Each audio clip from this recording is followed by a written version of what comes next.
नमस्ते तपाईँ सम्पूर्णलाई मिस्टेरियस नेपालको युट्युब च्यानलमा आज पनि हामी उपस्थित भइसकेका छौँ। सम्पादन कक्षका सहकर्मी लक्ष्मण भट्टसहित म सुजन खनाल। आज हामीले एउटा विशेष फ्याक्ट लिएर उपस्थित भएका छौँ। कार्यक्रममा अमेरिका र चीन द्वन्द्व बढ्नुका 8 फ्याक्ट तपाईलाई सुनाउने प्रयास मैले गर्नेछु। विश्वका दुई शक्तिशाली मुलुक अमेरिका र चीनले सम्बन्ध यति बेला इतिहासकै नाजुक अवस्थामा छ।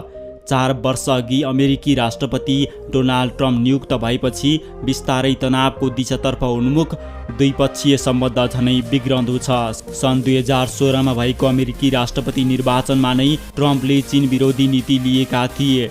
सोही नीति कार्यान्वयन गर्दै जाँदा चीनसँग अमेरिकाको सम्बन्ध बिग्रिएको हो। त्यसैले पनि ट्रम्प यस मामिलामा त्यति चिन्तित देखिँदैनन्। त्यसो त चीनसँग अमेरिकाको पहिले पनि राम्रो सम्बन्ध भने थिएन, तर ट्रम्पको आगमनले भने सो सम्बन्ध थप चिस्याउने काम गर्यो। अबको क्रममा अमेरिका र चीन सम्बन्ध अहिलेसम्मकै कमजोर अवस्थामा आउनुका 8 तथ्यहरू तपाईलाई प्रस्तुत गर्ने प्रयास गर्नेछु।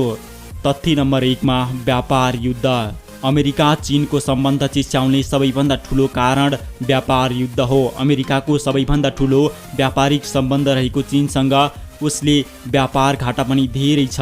त्यसैले ट्रम्पले व्यापार घाटा घटाउने नीति लिए र केही कदमहरू चाले, तर चीनले आफ्नो नीतिमा कुनै पनि परिवर्तन ल्याएन। त्यसपछि सन् 2018 देखि अमेरिका र चीनले विभिन्न चरणमा एक अर्कामाथि अतिरिक्त भन्सार शुल्क लगाउँदै आएका छन्। बीबीसीका अनुसार अहिलेसम्म अमेरिकाले चीनबाट आउने 5 खर्ब 50 अर्ब डलर भन्दा बढी मूल्यका चिनिया सामग्री र चीनले पनि 1 खर्ब 85 अर्ब डलर भन्दा बढीका अमेरिकी सामग्रीमा अतिरिक्त भन्सार शुल्क लगाएका छन्। लामो समयको रस्साकसीपछि गत जनवरी 15 मा दुई मुलुकको बीचमा पहिलो चरणमा व्यापार सम्झौता भएको थियो, तर त्यो सम्झौता पनि कोरोना भाइरस कोभिड-19 को महामारीको कारण पालना हुन सकेको छैन। त्यसै क्रममा अमेरिकाले चीन प्रविधि कम्पनीमाथि प्रतिबन्ध पनि लगाएको छ। त्यसैले व्यापार र प्रविधिमा विषयमा दुई देश बीच द्वन्द्व बढिरहेको छ। दोस्रो तथ्य रहेको छ मानव अधिकारको मुद्दा। अमेरिका चीन बीच मानव अधिकारको विषयमा पनि विवाद रहने गरेको छ। पछिल्ला वर्षहरूमा अमेरिकाले यो मुद्दालाई झनै चर्काएको छ। अमेरिकाले सिन्ज्याङ प्रान्तमा रहेका बिगुर मुस्लिमहरूमाथि चिनिया अधिकारीले ज्यादती र दमन गर्दै आएको आरोप लगाउने गरेको छ। यद्यपि चीनले भने उक्त आरोप स्वीकार गर्दै आफ्ना नागरिकको मानव अधिकारको विषयमा आफू संवेदनशील रहेको भन्दै आफ्नो बचाउ गर्दै आएको छ। अर्को तेस्रो तथ्य रहेको छ दक्षिण चीन सागरको विवाद। अमेरिकाले चीनमाथि दक्षिण चीन सागरमा आफ्नो दादागिरी देखाउने गरेको आरोप लगाउने गरेको छ। दक्षिण चीन सागरमा चीन, ताइवान, फिलिपिन्स, इन्डोनेसिया, मलेसिया र भियतनामले आफ्नो दाबी गर्दै आएका छन्। यसै क्रममा पछिल्लो समय अमेरिकाले दक्षिण चीन सागरमा निगरानी गर्ने क्रममा अमेरिकाले गत सेप्टेम्बरमा 60 वटा जाजुसी विमान चीन नजिकै पठाएको साउथ चाइना मर्निङ पोस्टले उल्लेख गरेको थियो। चौथो तथ्य रहेको छ कोरोना भाइरस।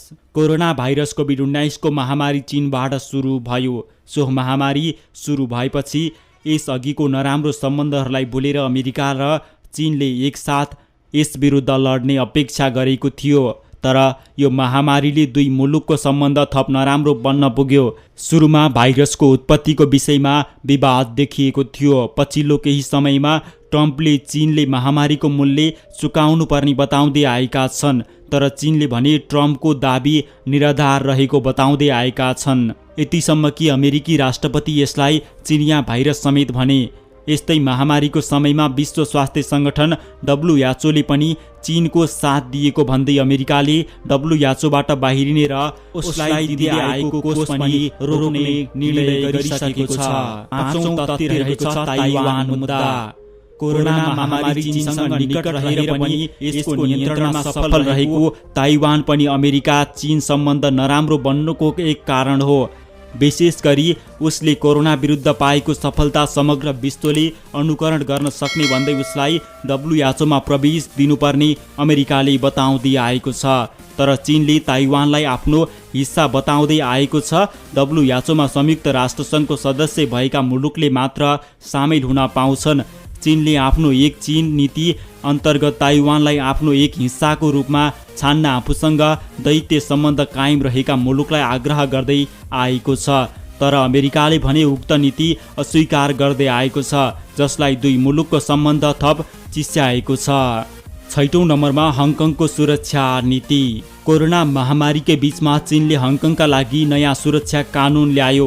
त्यो सुरक्षा कानुनमा गरिएको व्यवस्थामा हङकङका नागरिकमाथि थप केही अङ्कुश लगाइएको छ भने हङकङमा चीनको प्रभाव कायम राख्न एक कार्यालय पनि स्थापना गरिएको छ, जुन कार्यालयमा अधिकारीले स्थानीय कानुन पनि मान्नु पर्दैन।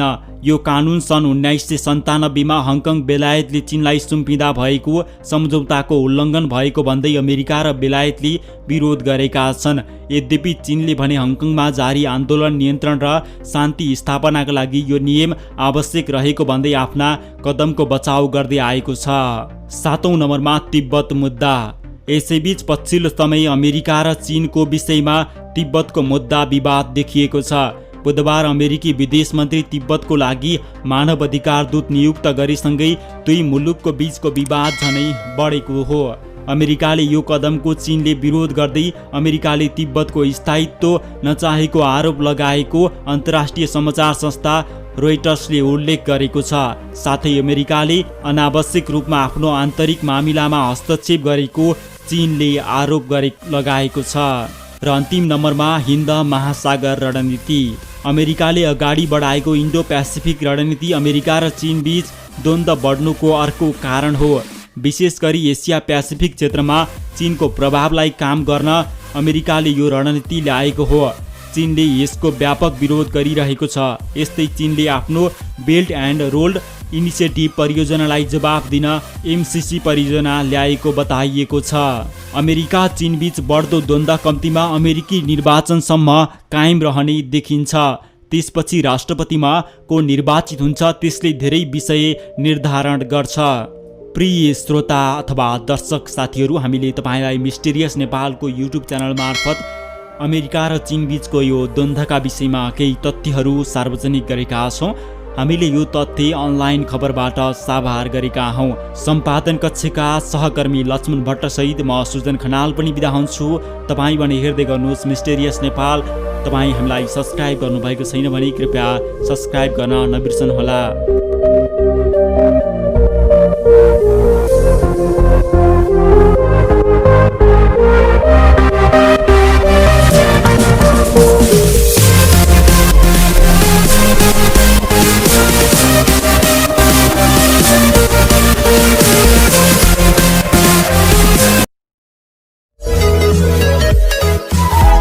We'll be right back.